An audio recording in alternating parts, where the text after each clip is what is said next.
So I'm so bad says to me. That's how all great stories start.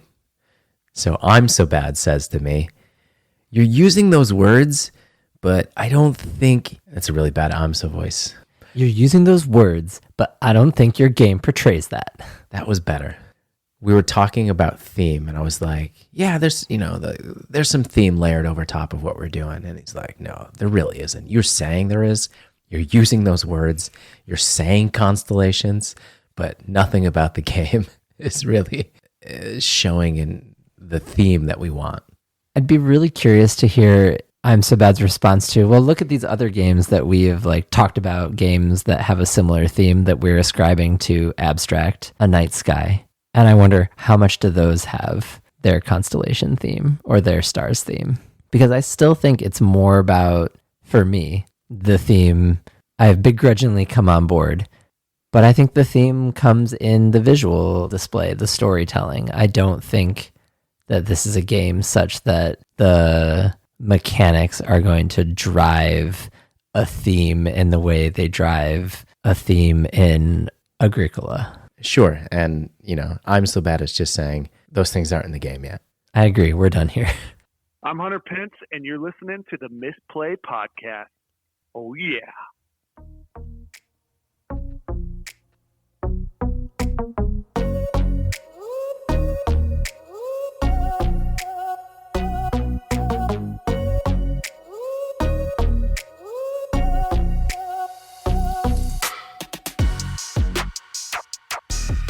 Hello, and welcome to the Misplay, where we lead lower than a 7 in Fox in the Forest on the first trick. My name is Mark. My name is Jason.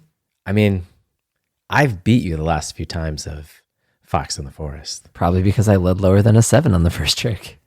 Can't give away free points like that. Yeah, because when you lead lower than a 7, you can play the 7 and take the free point. That's what you're getting at? Yes. Yeah. Just feels bad. But that game is great. I'm hoping that's one of the games that we can bring to the Misplay Presents 2-player board game night at Sports Basement on December 16th from 5 to 7 p.m. for those of you in San Francisco. At the Stonestown Sports Basement. We'll definitely have that game. Maybe you've gotten better. Can we have a Fox in the Forest ladder? Yeah. That'd be fun. Yeah. I think we should for at least one game. I think there should be a ladder for at least one game. So there's some competitive thing going on. So that you're not bored. I'm going to be demoing our game. I'm not going to be bored. But I just think that would be fun to have one thing where you can challenge people and move up a ladder. Yeah. I would vote for Fox in the Forest. I'll vote for that too. We win. I don't know what that's everybody voting. Connect 4. Connect 4 is an option too. That's just our game. Simplified. They should really call it Connecting the Stars. We could put our patterns in the Connect 4. And that's basically what you're doing. Why don't we you got to make constellations inside the Connect 4 board. It'd be hard to do the rotation. They fall out. You can do 90 degrees clockwise, but you can't go one more. Then it's going upside down. Speaking of our game, you took it to Kublacon. I did. Kublacon is a board game convention here in the Bay Area. It has a proto-spiel area where we were that was being managed and run by Velgus and the Golden Gate Game Makers. It's nice living in the Bay Area where we have access to some additional conventions and places where we can go to play and test games. It's like a locally run, born, and organized Gen Con. Yeah, that's a good way of thinking about it. I happened to have the roadmap up, and that was the first thing we put on there. Kublacon, getting playtests and feedback in as we zoom in on to the end of the year. So we're going to talk about the players, the playtests, the feedback, your amazing feedback form. Yeah, that's right. But before we do that, today's episode is sponsored by Board Game Casual. Board Game Casual is a YouTube channel welcoming people into the board game hobby with video reviews, recommendations, unboxings, tips for accessorizing on a budget, and more. Mark and I, we are really looking forward to upcoming component review for tile placement games. What are Azul pieces made out of? Are they expensive? What are other options for an indie board game company in the Bay Area on a budget? How could you make a grid that rotates 90 degrees clockwise? Things like that. The things that the people really want to know. I'm sure they're going to do something like that very soon. Give Board Game Casual a view at Board Game Casual on YouTube, at Board Game Casual channel. Where were you? Oh, I see what you did there. I was at Kublacon. I was here. It's in Burlingame. It's just south of San Francisco. And I spent the weekend. I was just going to go Saturday. I got there. I was with my son, and we were buying badge. We were just for the day. And it just seemed like, I don't know, it was like $10 more to go both days. And I was like, I think I can pull it off. So I went Saturday and Sunday and play tested, I'm using quotes, Starfold, or what we're calling a night sky in the Protospiel area of the board game convention. Well, let's dive in then. I really enjoyed hearing your assessment of the interviews that we did back at East Bay Board Game Convention when we were interviewing developers about their process and story. So I'm looking forward to being on the other side of the mic for this one.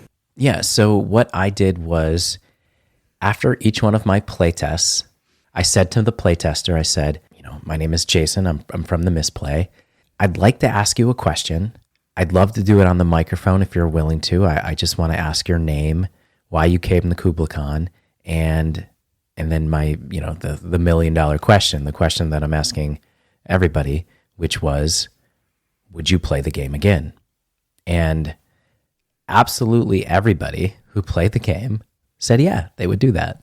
And I have just really short clips. I didn't want to take a lot of anyone's time. And what we're going to do is we're going to listen to a clip. I'll tell you a little bit about that playtest, and we will kind of debrief and evaluate their feedback for us. Let's go. Before I tell you about the first playtester, I want to say that the first playtester's son came over and played my game first. They came over to play it. They probably were 9 or 10, and they actually played the game on Saturday and Sunday and gave me some really good feedback. One of the things that really stuck out to me was they came to me the second day and they said, I was thinking about this. So after they had played the game on Saturday, they came back and said, I was thinking about this. You should have a solo mode where it's kind of like a puzzle, where there's a couple of pieces out and you could place it on the board and make one of the patterns, and you just have to find that puzzle, that challenge. And I thought that was really neat. I never even thought about doing something like that. Not building the game as a solo game, but like having that there as like an option, like a separate rule book with a bunch of puzzles to figure out. Because the game does very much feel like that. And I think they do that with the chess already, right? You have to find mate in 3. It is a cool idea. Let's just dive right in. Are we going to go in the order in which you played them? Yeah. That sounds great. Let's go into playtest number 1. My name is Zach Burns. I am a self-published game designer from the publisher X Systemate, and I came to Kublacon to playtest 2 of my games, Biddles and Banner of Honor, and of course to play everyone else's game because I have a lot of fun trying new ideas and games that are in progress. And if I could ask you, this has been my driving question, would you play the game again? I would play this again, but maybe only a few more times in its current form. And interestingly, even though I would play it again, I probably would not buy it because I know that I wouldn't play it more than a few times, but also because it's not necessarily a game that I want to have in my collection, right? It's not something interesting to have on the shelf. Weirdly, some of the games that I buy are not the ones that I necessarily play the most. They're the ones that I'm more hyped about for whatever reason, and I don't see myself getting as hyped about this design. I want to first say this is the first time that Mark has heard that. I haven't really shared any of the feedback. I just wanted him to hear it and then have like a natural response to it. I really appreciated Zach's honest answer, and it was great to start with that, to hear that, yeah, maybe I would play it again, but it's not a game I would buy. And because I do think, for the most part, as we get into these conversations, I think it's hard to say to somebody, no, I don't really like your game. After they played your game, they're interviewing you at a local board game convention. It's somebody you might run into again. And I'm just thinking, if people asked me, even if it was a game that I didn't enjoy, would I say to them on microphone, I didn't like their game. So it was really kind of, I don't know, I found it refreshing that right away the first person who had play tested the game had said, not in its current form. It's not really for me. So I thought we were off to a great start. It is hard to ignore the I'm on the mic biasing an answer. What do you think that means in terms of the way that we're getting this feedback? If your only question is, would you play this again? And people are agreeing to be on the mic. There is that social pressure. I'm not saying that every person is going to necessarily fold to it and be like, yes, I love your game. Go back to the question of what is the feedback for? What you're looking for is this game fun? Right. Yeah. And I see how would you play this again equates to that. But what are we going to do with this set of kind of like socially contrived question of would you play it again? I could see this being like if we're trying to market the game using this audio, but I'm not sure that it's going to answer the question that we want to answer. I think it's just worth noting. Sure. I think it's worth noting. I think it's just worth saying at the top that there is a little bit of, as you said, social pressure to kind of maybe give a positive response. I think we just have to say that, and then we can evaluate their feedback as feedback. And so right away, Zach was like, not a game I would buy. We played the game to completion. I don't remember if he won or if I won, to be honest. I'm shocked. I can't believe you don't remember who won. Well, do you think, because you think I'm competitive or yes. Because, okay. No, I just bad memory. You didn't track your games? I didn't write down who had won these games. But it's also a funny thing to think that, you're the board game designer, you've played the game 100 times, you can lose to somebody who's played it for the first time. Yeah, I can. Yeah, I can. We made the game. We're not good at it. That's right. For me, I would tally that one as like score in the negative in terms of, is the game fun? Yes. Yeah. Yeah. And it's a great one to start with. My only wish was I had gotten to play some of Zach's games, and hopefully I'll run into him again in the future. Yeah. Let's move on to playtest 2. Yeah, definitely would love to play the game again. I like the fact that there's the hidden component aspect of the game. You're trying to sort of guess. And also aspect where there's the chance component where you're sort of drawing from a board there. It's an interesting mix of the chance versus also getting to choose. So it's very deliberate, but then there's a chance component. Change I would want is maybe ways to not move, but maybe switch tiles. Because then things, once it's filled up, it's stuck. So ways to continue the game even if it's closed somehow. I feel like most of my feedback is about our feedback form. My one question? It's a yes or no question. Would you play the game again? Yeah, it is. I mean, we talked about this on the last show, right? Just boil it down to one thing. Is that right? I don't know. Probably not. But that's what I did. I mean, that's what I wanted to know. Do people want to play the game again? I really think that's just a fair metric at this point for what we're looking for when we're trying to decide what's going to be our next step. Is it going to be revising the game? Is it going to be just putting it in a box and saying, here it is for $20 on our website? I don't want to hear that from you. Okay. Point to the positive. They said yes. They did say yes. There were parts of the game they liked. The chance component they were talking about was the order in which the tiles came out, because they were coming out randomly. One of the things that was interesting for me, and I tried to keep a lot of it to myself as the designer, was when people were giving feedback throughout the weekend, a lot of times we're on version 15 of the game and people are making suggestions that were version 7 of the game or were version 8 of the game, version 9 of the game. Throughout the weekend, I was always kind of going, yeah, we tried that. It didn't quite work, but we tried that. That was something we wanted to do. But one of the things that this playtester said that's going to come up later on is this idea that when we get to the end state of the game, the board is really closed off and people were they felt boxed in. They felt like they wish they could do more near the end of the game rather than just place this one piece in and maybe it didn't even have a tile it could move, or that the tie felt inevitable. So I think this feedback has some positive, and I think it has some growth areas for us as well. I think that point is really interesting and is a good indicator if you had multiple people saying a similar comment, that if we did decide to go back in and look at adjusting mechanics, that might be the angle to start attacking from, is how can we make the end of the game feel less deterministic and give players more agency in the end game. How about playtest 3? My name is Topher. I came to Kublacon really to play test games. So that was my big reason for coming this weekend, was to try new games that people are developing and get to help folks and give them feedback. Yeah, I definitely play the game again. I find it to be very easy to set up. The rules are very easy, clean. It's very intuitive. But then you have a lot of strategy and skill around the different effects that you have with the tiles. I actually have a 10-year-old, so I could definitely see this game working for people of all ages, which I think is really nice when it comes to a board game like this.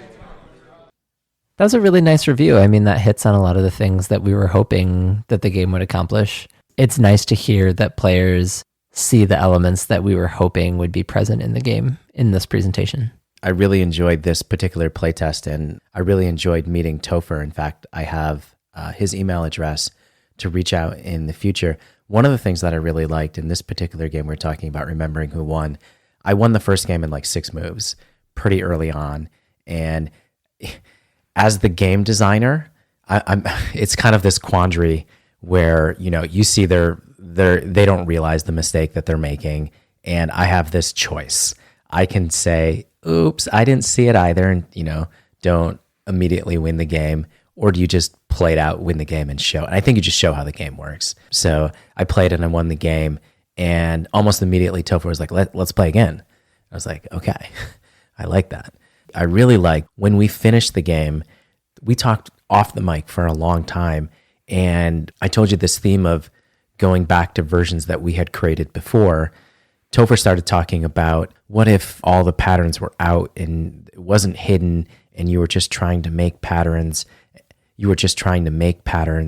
And everybody had full information. We tested that very early on, and it was a weird feeling when nobody wanted to put the fourth piece down. Like nobody ever wanted to leave the board so somebody else can make it. So we started thinking about, well, could there be points? The first one's worth 1, the second one's worth 2, so it's okay to make the first one. And then what we did was we just play tested. We just said, let's do something different. And so we pulled out the patterns and we tried playing it face up. We ran into the problem that we ran into where it kind of felt weird and nobody wanted to make the pattern. But it was just really fun to do that. They were engaged and interested and willing to test additional things. Nice of them to come to just be a playtester. Yeah, most people in the Proto Spiel room were other game designers because that's how you kind of find that room. But Topher was there just to play games.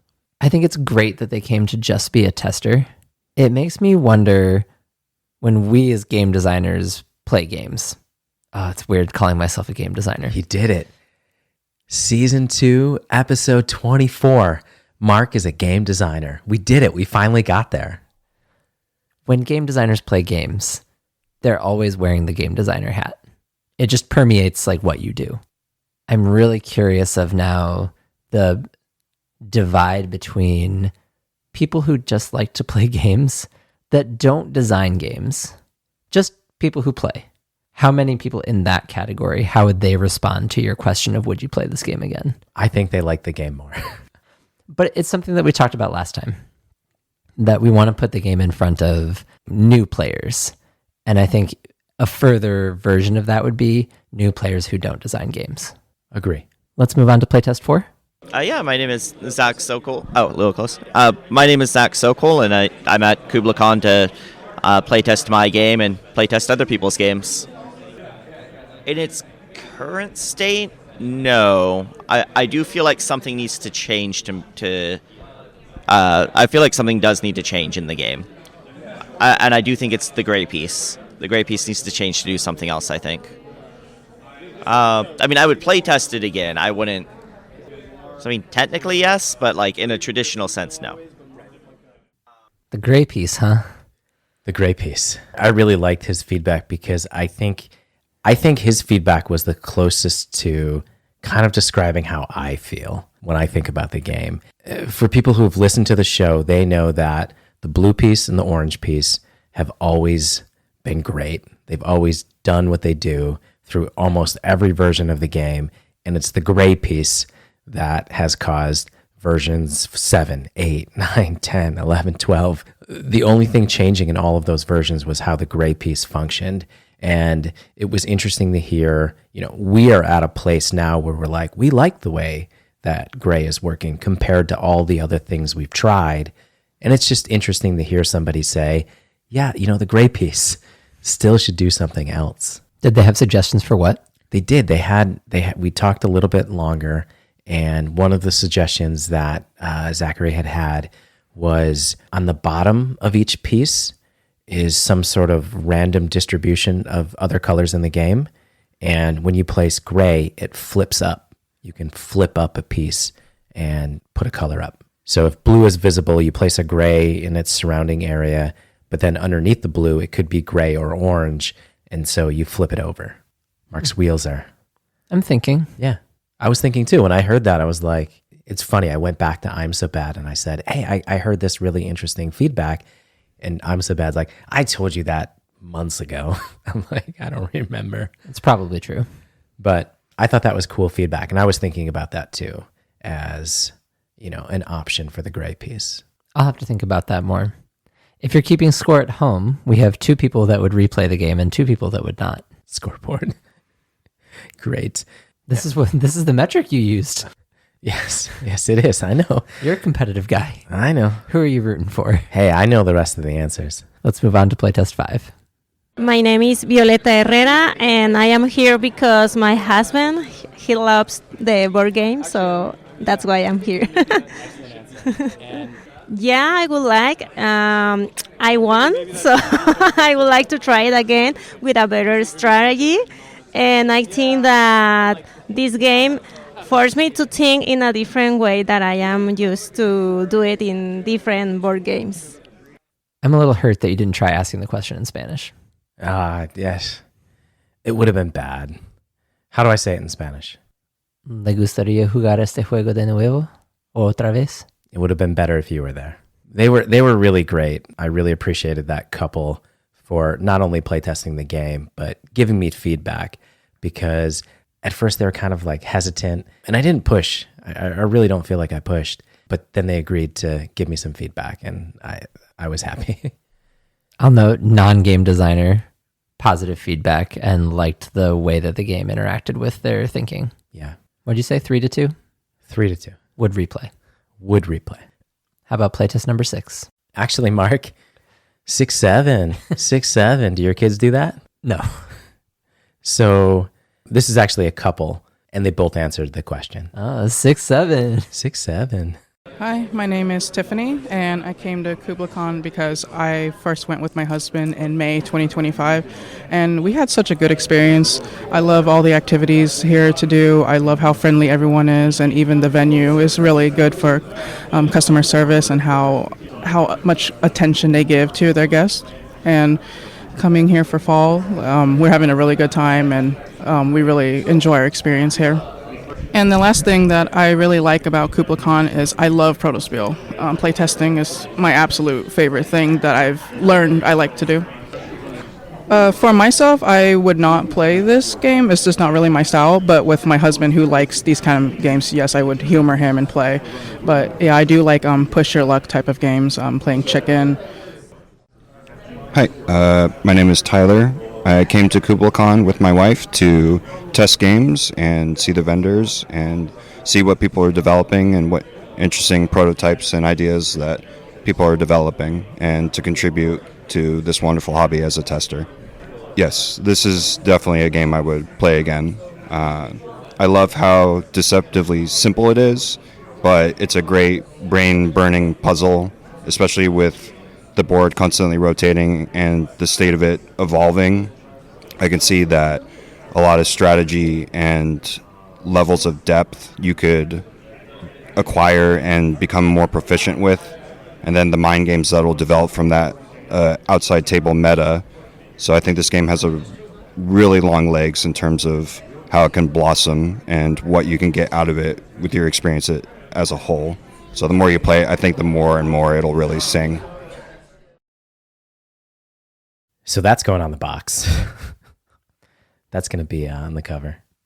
Easily the single piece of sound clip feedback that makes me feel more like a game designer than anything else that I've heard since we started the project.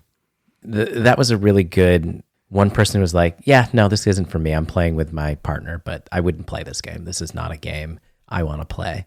And Tyler was somebody who told me beforehand they really enjoy abstract tile placement games. That was their thing. So to have positive feedback from them, I thought was great. So if you're keeping score at home, it is now 4-3. Who's winning? Would play again. Would play again. Yes. It all comes down to playtest number 8.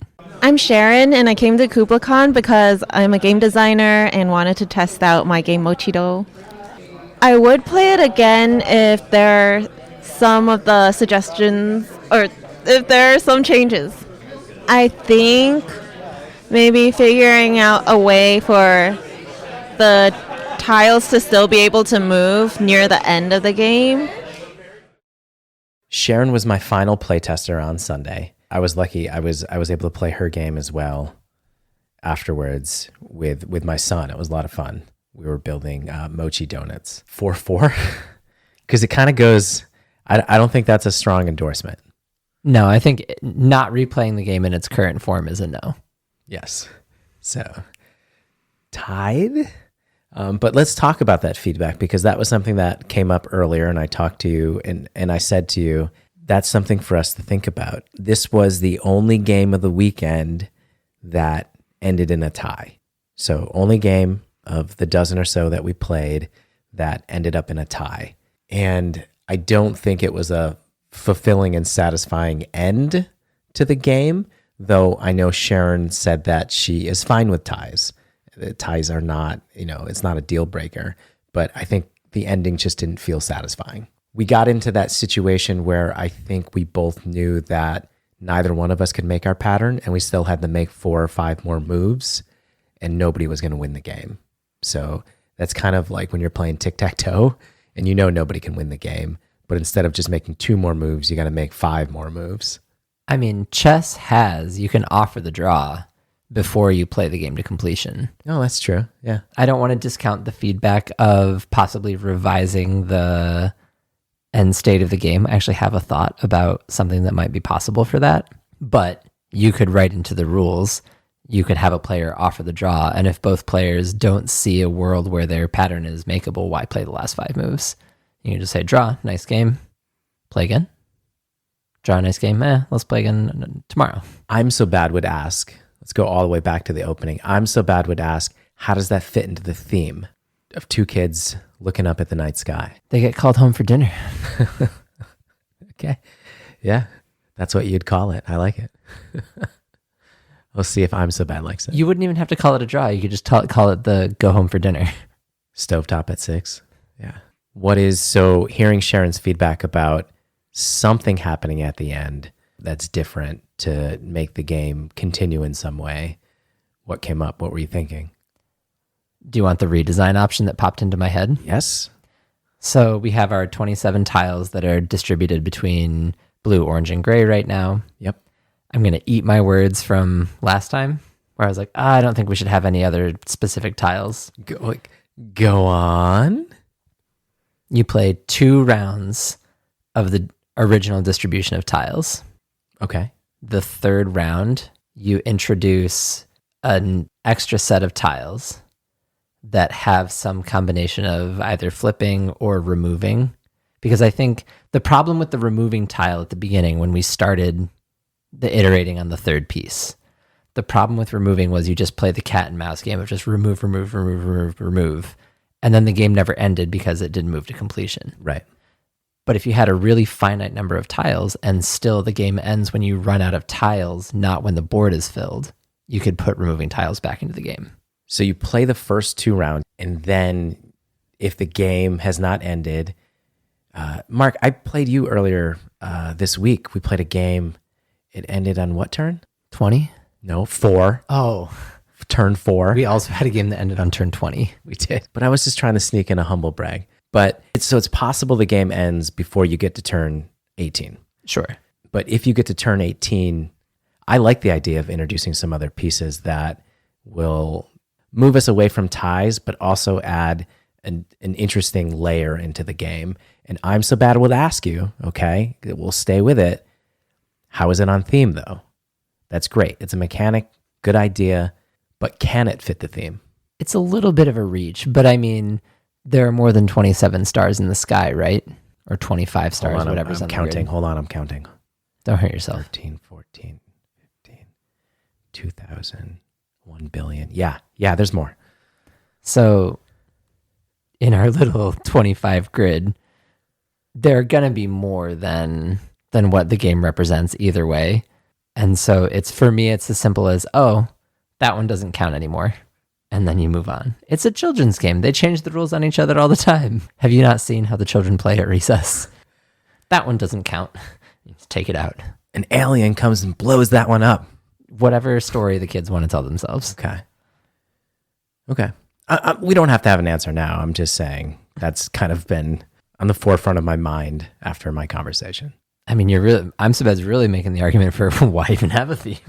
I think there's something there. I think there's something there to explore. And wait, the no theme? No. No, Sharon's comment about, she wants the ending to feel different and play different.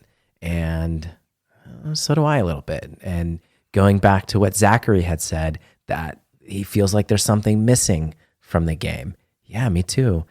And going back to what what the second playtester had said, where they didn't feel like the board felt really constrained and tight. I definitely think, based on the feedback that we got, we don't say, oh, this game's great. Box it, ship it, let's go.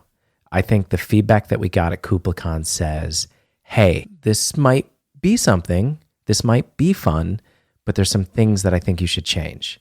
And I think that's where we're at. Is that what you're hearing as well? Absolutely. I mean, it was not the home run. Yeah, I love this game. How much is it? That maybe we were hoping. I don't know if we believe that was going to be the feedback, right? No, of course not.